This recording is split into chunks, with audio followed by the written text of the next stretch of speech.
In a move that's shaking up global politics, Donald Trump just slammed India with a brutal 50% tariff, sparking outrage in Delhi and panic among global trade analysts.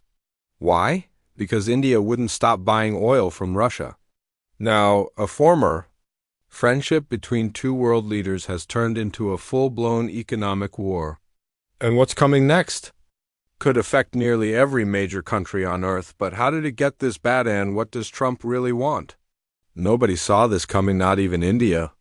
Out of nowhere, Donald Trump signed an executive order slapping a massive 50% tariff on all Indian imports to the U.S. That's not a typo, 50%. One of the highest trade penalties America has ever imposed on any country. And it wasn't over a broken deal or a trade dispute. It was over oil, specifically India's ongoing purchases of Russian oil. According to the order, these new tariffs will hit in exactly 21 days, on August 27th. And if that deadline sounds serious, it's because it is.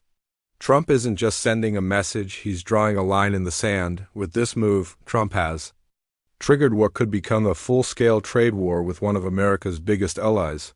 And the fact that he did it through a late-night executive order without warning, without diplomacy, has left both Washington and Delhi reeling. But this wasn't just about economics.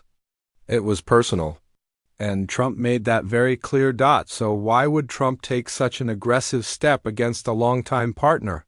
According to him, it all comes down to one thing: India's refusal to stop buying oil from Russia. And he's not sugarcoating his frustration. In a fiery statement, Trump claimed India doesn't care how many people in Ukraine are being killed by the Russian war machine. That line wasn't just harsh, it was deliberately provocative.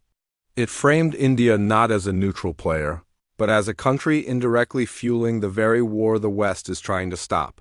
From the White House, the message was just as sharp. Officials said that India's oil deals undermine U.S. efforts to hold Russia accountable. In their view, every barrel of Russian oil bought by India is a slap in the face to U.S. foreign policy and a direct threat to national security.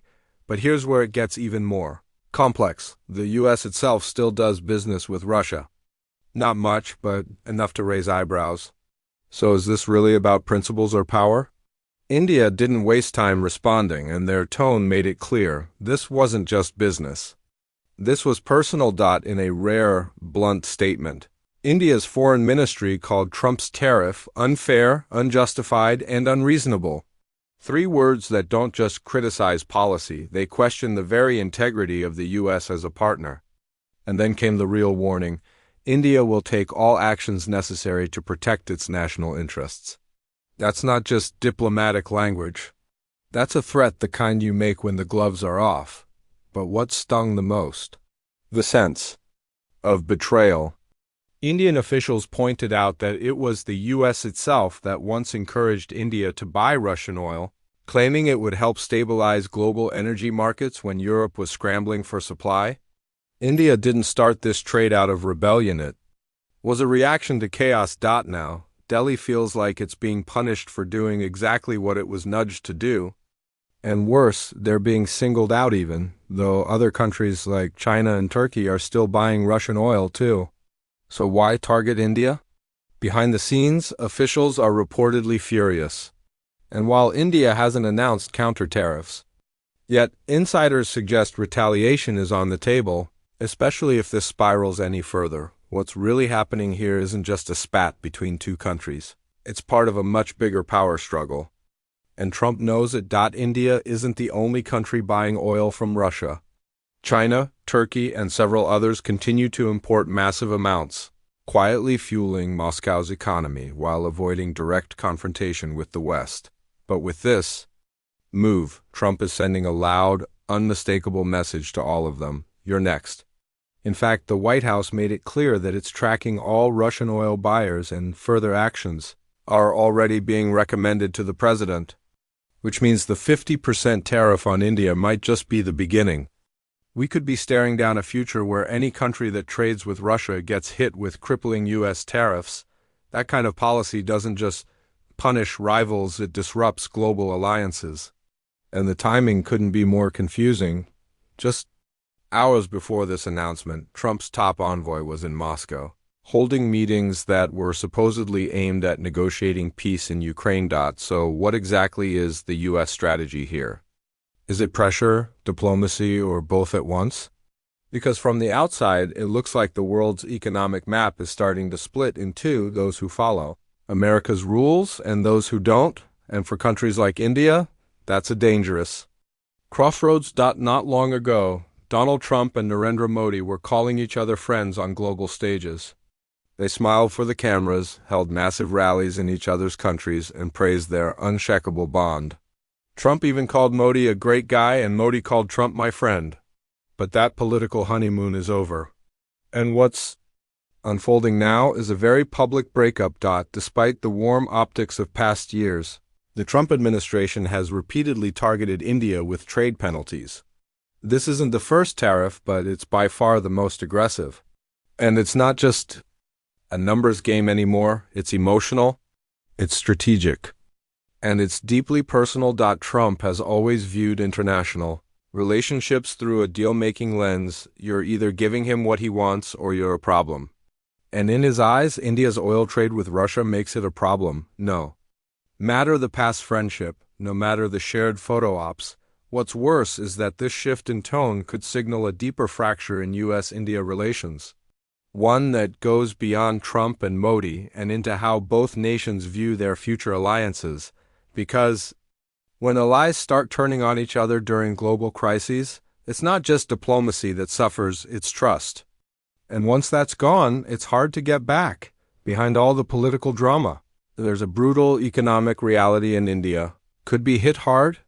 Experts are already warning that the new 50% tariff could slash Indian exports to the U.S. by up to 50%. That's billions of dollars lost in just months. Key sectors like textiles, pharmaceuticals, and electronics industries that rely heavily on American markets are now staring down massive losses. And for Indian businesses, this isn't just a slowdown. It's an existential threat, but so far India is choosing restraint over retaliation.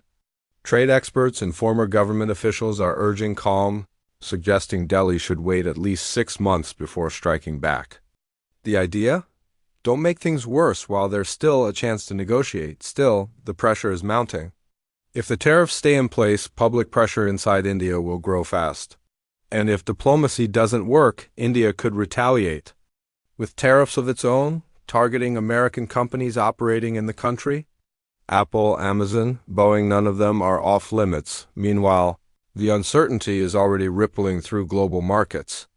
Traders are watching closely, allies are uneasy, and economists are warning that this single policy decision could ripple far beyond U.S.-India trade, affecting supply chains and energy deals across the globe. So the real question isn't just how India will respond. It's how long both sides can hold off before this turns into a full-blown economic war. As if the 50% tariffs weren't explosive enough, Trump isn't stopping there. In a chilling warning, the White House hinted that 100% tariffs could be next, not just for India, but for any country that continues doing oil business with Russia. That includes Turkey, China, and even U.S. allies in the Middle East. And if Trump follows through, we're not just talking about tension, we're talking about a massive rupture in the global economy. These so-called secondary sanctions are designed to squeeze Russia by isolating it completely from international markets, but the collateral damage? It could be devastating. Countries that depend on Russian energy could face crippling penalties, supply chains could fracture, and global inflation could spike again. Even more ironic, the U.S. itself still does limited trade with Russia. In fact, last year, American companies traded goods worth over $3.5 billion with Russian firms. So, when Trump targets other countries for doing the same, it raises a difficult question. Is this about principle or power? And with Trump threatening to escalate further, the August 27th deadline may just be the beginning of a much darker Chapter 1, where diplomacy fails and economic warfare takes over. What started as a trade disagreement is now spiraling into something much bigger: a diplomatic standoff, an economic threat, and a global warning shot. With just one executive order, Trump has shaken the foundations of U.S.-India relations and opened the door to a potential worldwide trade war. India now stands at a crossroads: stay silent and risk being seen as weak, or fight back and risk making things worse. Meanwhile, other countries are watching closely, wondering if they're next in line for tariffs, sanctions, or public shaming. And then there's the August 27th deadline, the day everything changes. If Trump follows through with more penalties, or escalates to 100% tariffs, the global economy could tip into chaos. This isn't just about oil. It's about power, loyalty, and the fragile balance between diplomacy and dominance. And if this is how Trump handles his allies, it raises an even bigger question. What happens when the next global crisis hits and everyone's forced to pick a side?